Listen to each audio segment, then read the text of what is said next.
Hi friends, bread omelette செஞ்சுட்டு நேற்று போட்ட வீடியோ பற்றி பேசலாமா? நேற்று சைலண்ட் டிவோர்ஸ்ன்னு சொல்லிட்டு அந்த டாப்பிக்கை பற்றி தான் பேசியிருந்தேன். ஸோ அதுக்காக இவ்வளோ ரெஸ்பான்ஸ் வரும்னு நான் நிஜமாக எதிர்பார்க்கல. இதை பற்றி திரும்பி திரும்பி பேசி நம்ம மனசை கஷ்டப்படுத்திக்கிறத விட இதுக்காக என்ன பண்ணலான்றதை பற்றி நம்ம யோசிக்க ஆரம்பிக்கணும். அதுக்கான ஃபர்ஸ்ட் ஸ்டெப்புன்னு பார்த்தீங்கன்னாக்கா உங்கள் பார்ட்னர் யாரோ, இது பையனாக இருக்கட்டும் பொண்ணாக இருக்கட்டும், உங்கள் பார்ட்னர்கிட்ட எதனா உங்களுக்கு மனக்கசப்பு இருக்குனாக்கா அவங்கள உட்கார வச்சு பேசுங்க. இது பண்ணாக்கா எனக்கு ஹர்ட் ஆகுது, இது பண்ணால் கஷ்டமாக இருக்குது, இது நீ பண்ணுறது எனக்கு இது பிடிக்கல, மாற்றிக்கோ அப்படின்னு சொல்லி பேசுங்க. அப்படி பேசும்போதே முக்கால்வாசி பிரச்சனை சரியா. அப்படி இல்லைங்க, என் பார்ட்னர் கிட்டலாம் பேசலாம் முடியாது, அந்த ஸ்டேஜெல்லாம் நாங்கள் தாண்டி போயிட்டோம், இதுக்கு மேலே எதுவும் செட் ஆகாதுன்னு நினைக்கிறவங்க உங்களுக்கான பேஷன் எதுவோ அதை செலக்ட் பண்ணுங்க. அதுக்காக என்னென்ன பண்ணலான்னு யோசிங்க, அதை நோக்கி இந்த முடிவை எடுக்கிறதுக்கு முன்னாடி பிரச்சனை உங்க 2 பேருக்குள்ளையா இல்லை வேற வெளியாளாலையான்ட்டு யோசிங்க. இதில் மோஸ்ட்லி பார்த்தீங்கன்னாக்கா என் மாமியாரால பிரச்சனை, என் நாத்தனாரால பிரச்சனை, இப்படி தாங்க இருக்கும்.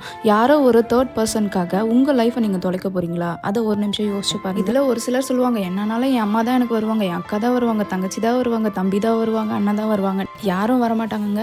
உங்களுக்குன்னு ஒரு ஃபேமிலி வந்துருச்சுன்னா நீங்கள் எல்லாருமே தேர்ட் பர்சன் தான். ஸோ உங்களுக்காக கடைசி வரைக்கும் வரப்போகிறது யாருன்னு பார்த்தீங்கன்னா உங்கள் ஒய்ஃபோ, உங்கள் ஹஸ்பண்டோ, இல்லை உங்கள் குழந்தையோ மட்டும். இந்த வீடியோவில் நான் சொல்கிற விஷயம் எல்லாமே மென் விமன் 2 பேருக்கும் சேர்த்து தான் சொல்கிறேன். உங்கள் வீட்டில் யாரால அடிக்கடி சண்டை வரும்ன்றதை மறக்காம கமெண்ட்டில் சொல்லிட்டு போங்க. Bye bye.